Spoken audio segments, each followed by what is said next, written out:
Ya, maaf ya Pak, mengganggu sebentar.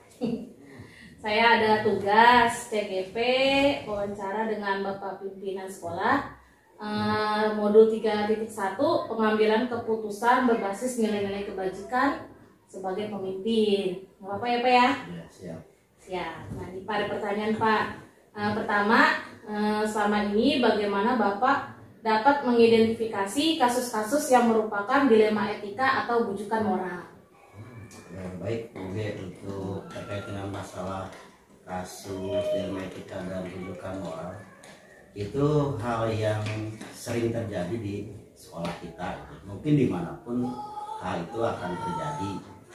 Nah, berkaitan dengan itu, maka kita identifikasilah kasus-kasus yang biasa terjadi itu sebagai untuk dijadikan bahan diskusi lah buat kita semua di sekolah, bagaimana cara untuk menghasilkan keputusan yang dianggap berpihak ke semua pihak gitu. Jadi kita identifikasi dulu apa saja kasus yang biasa terjadi, kemudian kita bicarakan bersama.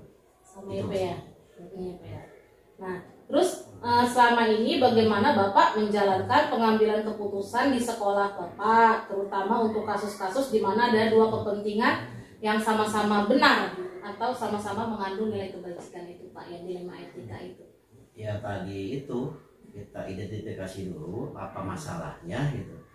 Kemudian kita rembuk bersama supaya keputusan itu tidak menjadi bahan pertentangan di antara warga sekolah. Seperti misalkan contoh terkait masalah kenaikan kelas. Ada salah satu anak misalkan yang kalau tidak dinaikkan dia akan menjadi, ya mungkin akan lebih tidak baik gitu. Kalaupun dinaikkan akan jadi bumerang buat kita. Sebagai contoh ke siswa-siswa yang lain, misalkan kok anak seperti itu naik. Nah, hal seperti itu perlu kita bicarakan bersama, diskusikan bersama warga sekolah gimana baiknya gitu. Kalau kita ambil, kalau tidak dinaikkan apa resikonya, kalau dinaikkan apa resikonya. Nah, kalau sudah diambil keputusan bersama ya kita harus terima apa adanya, begitu mungkin. Berarti itu bisa jadi langkah-langkahnya ya Pak ya? Ya, karena prosedurnya itu tadi kita duduk bareng lah untuk membicarakan masalah kasus-kasus itu. Nah, terus hal-hal apa saja yang selama ini Bapak anggap efektif dalam pengambilan keputusan pada kasus-kasus dilema etika? Itu yang saya bicarakan tadi. Yang efektif itu kita duduk bareng, duduk bersama untuk memecahkan masalah-masalah yang ada di sekolah. Sehingga kalau hanya diputuskan oleh sepihak, misalnya oleh saya sebagai kepala sekolah, mungkin guru-guru tidak akan terima dengan kebijakan atau keputusan yang diputuskan secara sepihak. Akan jadi berbenturan lah di antara kita. Makanya efektifnya itu kita ayo duduk bareng untuk memecahkan kasus-kasus yang ada gitu. Tantangannya apa tuh Pak kira-kira? Ya, tantangannya tadi karena keputusan kasus itu benar dan benar gitu. Guru-guru itu di pemikiran tidak akan sama gitu ya. Ini merasa benar, berarti diputuskan harus salah satu. Nah, kalau misalkan tidak dirembukan, ya pasti akan terjadi pertentangan. Makanya untuk menghindari itu harus dirembukan secara bersama gitu. Terus apakah Bapak memiliki jadwal tertentu dalam sebuah penyelesaian kasus dilema etika? Misalnya apakah langsung di tempat atau memiliki jadwal untuk menyelesaikannya gitu? Secara jadwal langsung tidak ada lah ya, belum dijadwalkan secara utuh itu. Tapi paling tidak untuk menghadapi kasus-kasus itu selalu dilakukan secara kontinu. Kalau misalkan kasus yang bisa dilakukan sesaat di tempat gitu, yang tidak terlalu berat ya mungkin bisa. Kalau yang misalkan perlu proses yang cukup panjang, perlu melibatkan beberapa pihak, ya mungkin itu kita jadwalkan lebih panjang lagi gitu. Jadi secara spesifik di jadwal itu tidak belum gitu ya.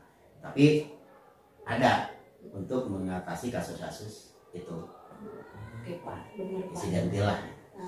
Nah sekarang, adakah seseorang atau faktor-faktor yang selama ini mempermudah atau membantu Bapak dalam mengambil keputusan?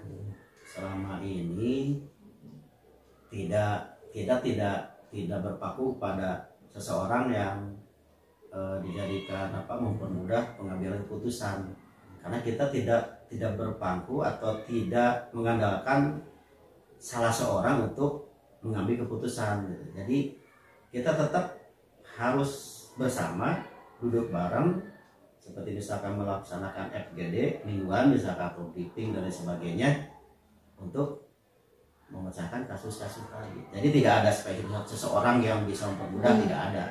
Bareng-bareng ya, bareng aja. Terakhir Pak, dari semua hal yang telah disampaikan, pembelajaran apa yang Bapak bisa petakan pengalaman Bapak mengambil keputusan dilema etika? Ya, dengan kita beberapa kali mendapatkan kasus-kasus dilema etika, ya kita tentunya mendapatkan pembelajaran hal efektif apa yang bisa kita lakukan, atau prosesnya seperti apa, prosedurnya seperti apa, supaya keputusan itu bisa diputuskan, bisa diambil dengan baik gitu, dan dapat diterima oleh semua pihak. Itu jadi pembelajarannya kita karena berdasarkan pengalaman gitu. Karena sering terjadi kasus ini, maka penanganannya semakin lama semakin bertambah pengetahuan. Oh, ini kasus ini harus selesai seperti ini, jadi ini seperti ini. Jadi itu menjadi pengalaman buat kita untuk melakukan pembacahan kasus-kasus ke depan gitu. Mantap. Udah Pak, terima kasih Cukup, ya Pak ya. ya. Cukup Pak. Mudah-mudahan memuaskan. Oke Kalau Pak. tidak puas nanti kita diskusi lagi bersama. Ya Pak, makasih Ya, Pak. ya. Iya tuh. Assalamualaikum warahmatullahi wabarakatuh. Waalaikumsalam. Assalamualaikum warahmatullahi wabarakatuh Bu Nur. Waalaikumsalam Bu Uge. Maaf yang ganggu sebentar. Aduh, Ibu Kepsek nih. Aduh. Apa yang bisa dibantu nih? Ini saya kan ada tugas ya dari CGP di modul 3.1 tentang pengambilan keputusan berbasis nilai-nilai kebajikan bagi seorang pemimpin. Oke, baik. Nah, ya, terutama tentang pada kasus-kasus dilema etika ya benar ya. Ya. Ini ada beberapa pertanyaan yang ingin saya ajukan nih. Boleh kan ya? Boleh Bu ya? Uge, boleh silakan. Ini yang pertama nih, selama ini bagaimana Bu Nur dapat mengidentifikasi kasus-kasus yang merupakan dilema etika atau bujukan moral? Selama ini ketika saya, gimana sih caranya kita pengen tahu bahwa itu tuh masuknya dilema etika atau bujukan moral gitu ya Iya. Bu Uge ya. Ketika saya menemukan bahwa kejadian itu ketika dia dilakukan adalah sebetulnya bernilai kebenaran. Benar dan benar, ibaratnya begitu. Iya. Dilakukan oleh dia benar, tidak dilakukan pun benar Iya. gitu. Sedangkan kalau yang rujukan moral udah pasti salah satunya adalah kalau dilakukan pasti salah gitu Iya. lah. Jadi ada, kalau ibarat kata lawan itu salah dan benar, benar dan benar gitu. Kalau yang dilema etika berarti dua-duanya benar. Sedangkan kalau yang rujukan moral salah satunya pasti salah gitu. Iya. Betul ya, iya. Nah terus selama ini bagaimana Bu Nur menjalankan pengambilan keputusan di sekolah, terutama untuk kasus-kasus di mana ada dua kepentingan yang sama-sama benar itu ya, atau yang mengandung nilai kebajikan sama-sama. Oke. Biasanya sih gini ya, ketika saya harus mengambil keputusan berkaitan dengan baik dilema etika maupun rujukan moral, terutama yang dilema etika deh ya, biasanya saya lebih menekankan kepada skala prioritas, seberapa penting hal itu dia lakukan gitu. Misalnya seperti ini, ya ada skala prioritasnya, kenapa dia harus apa yang mendasari saya untuk menentukan keputusan gitu ketika menghadapi masalah itu gitu. Misalnya kayak begini, saya punya contohnya gini, saya punya guru yang saya dapati beberapa kali terlambat Mungkin kalau untuk ketika kita tidak tahu bahwa apa sih alasan dia terlambat, mungkin kita akan marah ya sebagai pimpinan meskipun sudah diingatkan tapi masih terlambat. Tetapi yang saya lakukan ketika itu adalah saya ajak berbicara Bu Uge. Saya pengen tahu apa sih alasannya gitu dia terlambat. Karena buat saya penyelaras masalah itu kan komunikasi. Kemudian ternyata setelah saya kaji, dia pertama rumahnya jauh, yang kedua juga dia kesulitan alat transportasi. Berarti kan saya tidak bisa semena-mena bahwa dia salah gitu ya, tapi saya juga harus menimbang, harus lebih peduli lah gitu. Oh ternyata kesulitan dia itu begitu. Atau pernah juga, ya Bu saya harus antar anak saya ke rumah sakit dulu, akhirnya dia datang ke sekolah terlambat. Cara dia ketika dia melakukan itu kan benar dia, karena dia kan sebagai kepala keluarga ya juga harus bertanggung jawab terhadap keluarganya. Tetapi dengan meninggalkan sekolah juga mungkin itu tidak ada pilihan lain gitu, karena memang dia harus melakukan mengantarkan anaknya ke rumah sakit dulu gitu. Itu contohnya. Kebetulan guru saya ada yang dari Maja Bu Uge. Jadi tiap hari dia naik KRL. Wow gitu. Jadi kan saya harus banyak menimbang ya. Saya harus lebih berempati ketika saya memutuskan itu didasarkan pada rasa peduli mungkin ya. Empati ya. Basisnya bahwa saya berpikir ketika mau mengambil keputusan apa yang harus saya lakukan pada dia, kan saya harus berpikir berbasis peduli dulu nih, hati nurani gitu kan ya. Kita nggak semena-mena misalnya dikasih peringatan atau dikasih SP atau apa begitu, tapi kita harus timbang dulu. Berarti itu udah ke langkah-langkah ya, langkah-langkah atau prosedur yang biasa dilakukan selama ini itu. Iya, jadi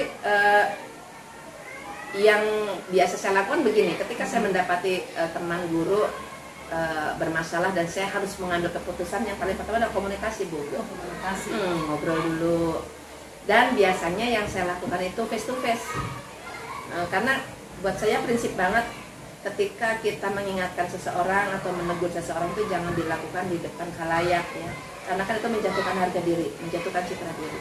Makanya sebisa mungkin kita ajak berkomunikasi, kita tanya dari hati ke hati, tentu juga dengan cara yang maksudnya tidak menekan atau tidak memberikan judgement, kemudian dengan bahasa yang enak, tentu saja dengan teknik ya mungkin kalau boleh dikatakannya bukan kita mencari kesalahan dia Bu Uge, tetapi kita pengen tahu deh kenapa sih dia berlaku seperti itu gitu. Mungkin dari situ juga kita bisa lebih objektif untuk memberikan keputusan harus diapakan ini langkah selanjutnya. Selain itu juga misalnya selain komunikasi berdua itu ya, saya kadang-kadang suka tanya sih ke teman-teman guru. Saya kan kebetulan di sini belum lama ya, baru mau 1 tahun. Berarti kan secara keseluruhan mungkin saya belum begitu mengenal. Nah, saya kumpulkan juga informasi dari teman-teman guru, dan situ bisa memberikan masukan kepada kita sehingga ketika kita mengambil keputusan yang berkaitan dengan masalah yang ada, masalah dia gitu, kita tidak salah. Karena bagaimanapun jangan sampai keputusan yang kita ambil itu satu merugikan orang lain, yang kedua juga membuat tidak nyaman suasana di sini. Dan yang harus paling utama dalam diri saya adalah ketika saya harus mengambil keputusan, saya harus lakukan dengan penuh tanggung jawab, menghilangkan tendensius, kemudian juga dilakukan dengan cara yang etik. Jadi biar yang diingatkan pun merasa tidak diadili gitu loh Bu Uge. Biasanya kan kalau orang salah itu aduh dipanggil kenapa nih gitu ya, diadili gitu. Jadi kita harus menghilangkan stigma bahwa ketika kita dipanggil kepala sekolah, ketika merasa ada kesalahan itu kita seperti diadili. Jangan sampai seperti itu. Iya. Wow, luar biasa deh. Aduh, mantap. Nah, ini hal-hal apa saja yang selama ini Bu Nur anggap efektif dalam pengambilan keputusan pada kasus-kasus dilema etika? Udah itu tadi ya itu. Kembali lagi pada kepedulian ya. Kepedulian, tanggung jawab. Intinya ya jangan sampai gini Bu, ketika kita apalagi sebagai pimpinan nih, aduh pimpinan itu kan kompleks banget ya, dapat bertemu dengan beragam watak, beragam kebiasaan, Jadi sebisa mungkin ketika kita menghadapi seseorang yang kebetulan bermasalah, yang paling harus kita kedepankan adalah asas praduga tak bersalah dulu kepada orang. Bisa jadi nih dia melakukan itu tuh pasti ada alasannya, dan kan kita harus menggali tuh alasannya seperti apa. Jadi komunikasi yang efektif Bu Uge, terjalin komunikasi yang efektif, kemudian sudah tidak ada judgement, tidak ada keputusan sepihak. Kita juga sebagai pimpinan harus mengedepankan empati, simpati, kepedulian, dan tentu juga kita harus menumbuhkan rasa kasih sayang, Bu.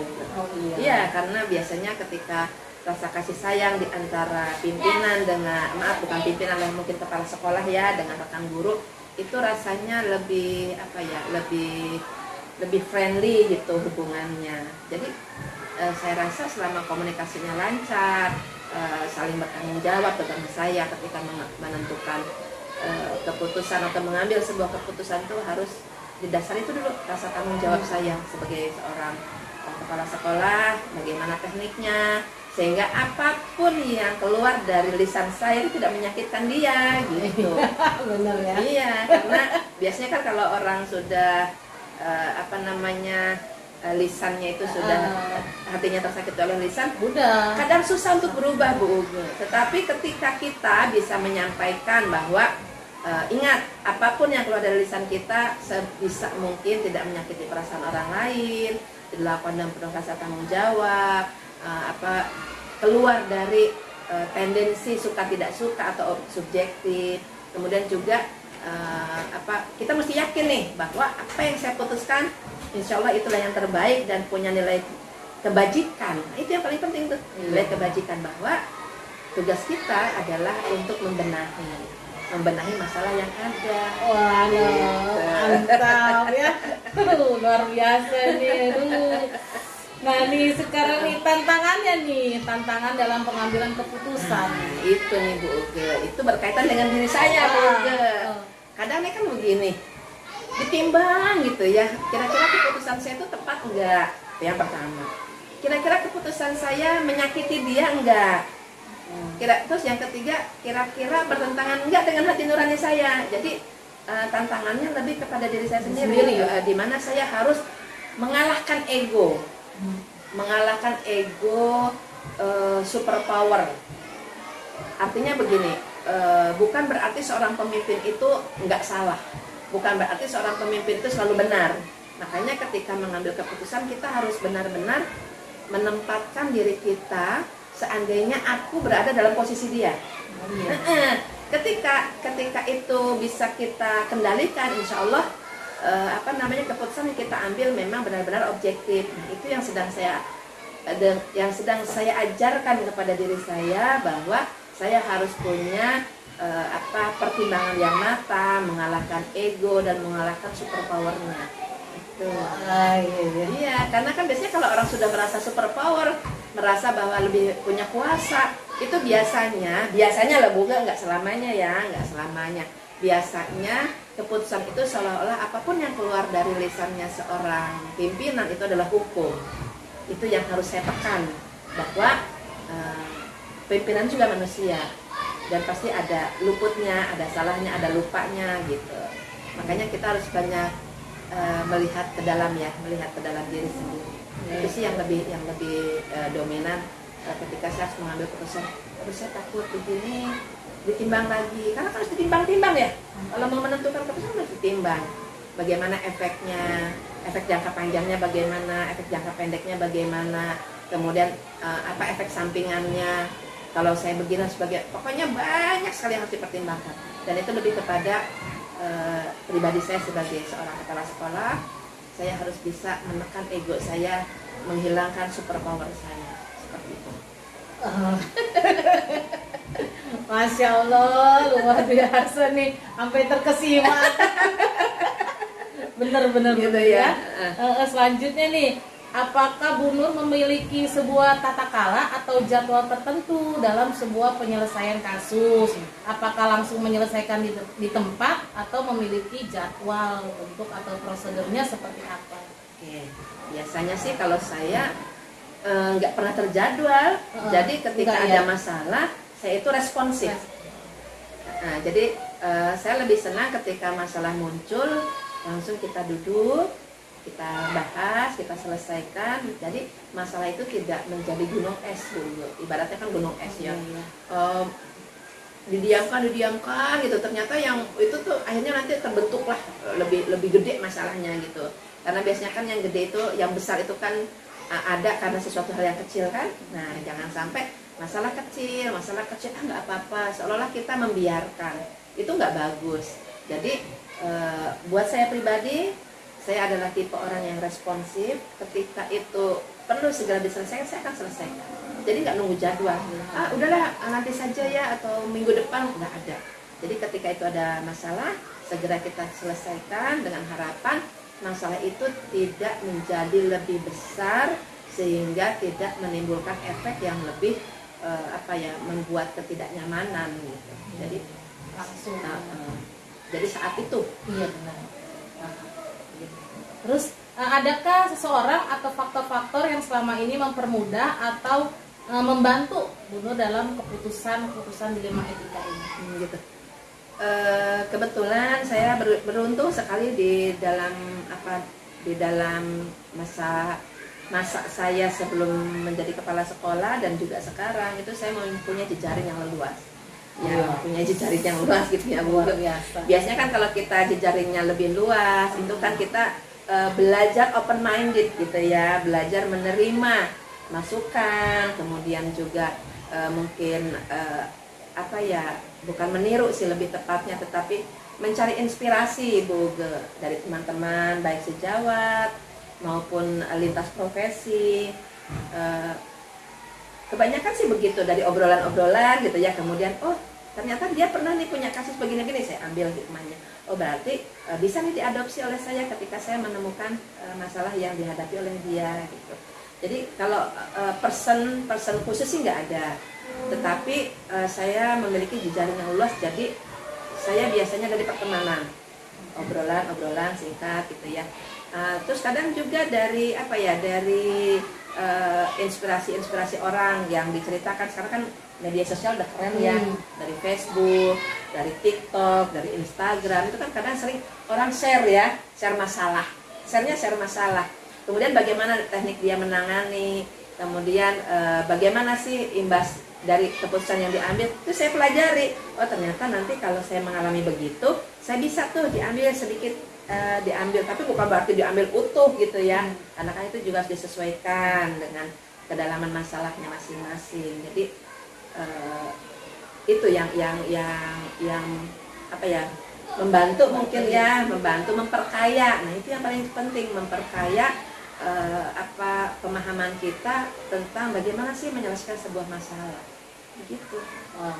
Jadi saya orangnya lebih senang sharing gitu kali ya.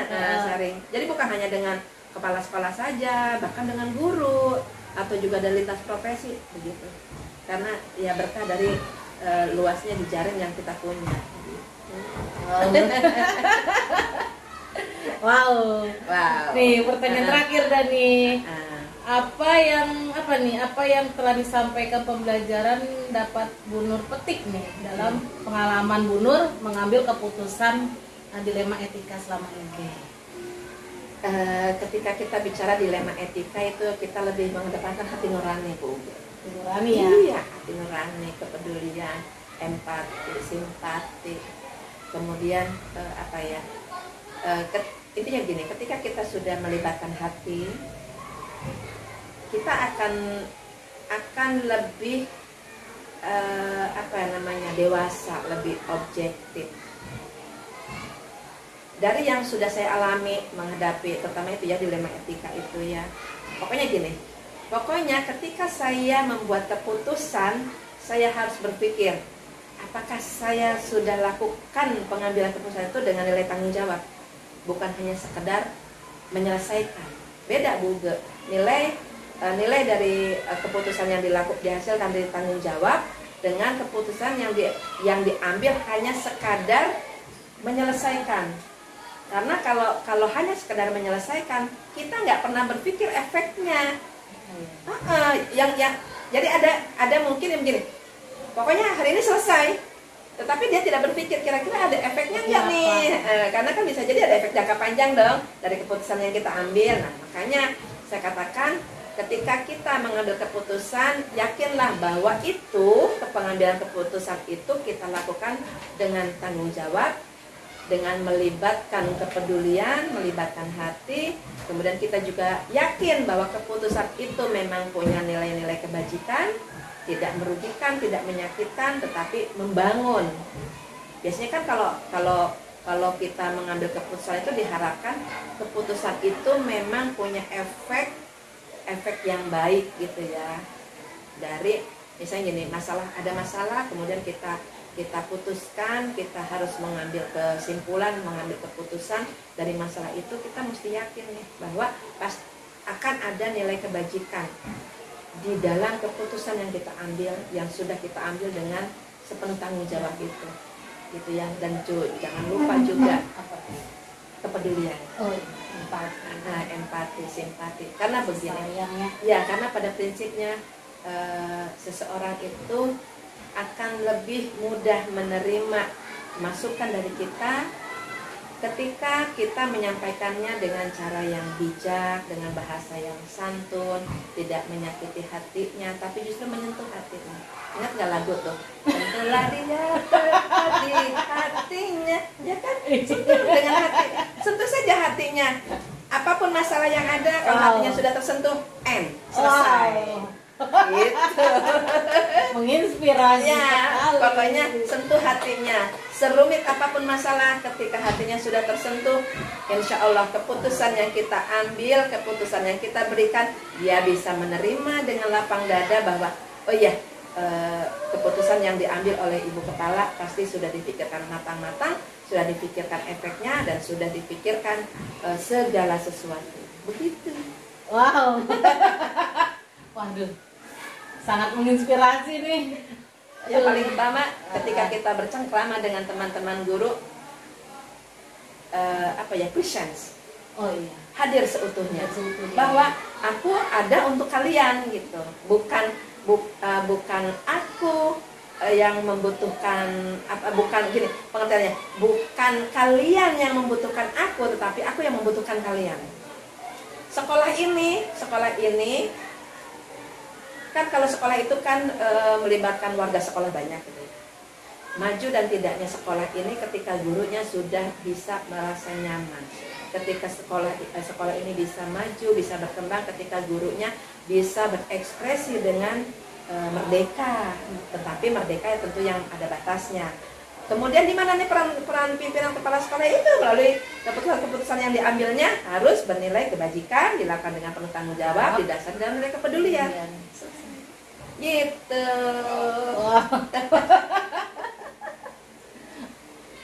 Mantap.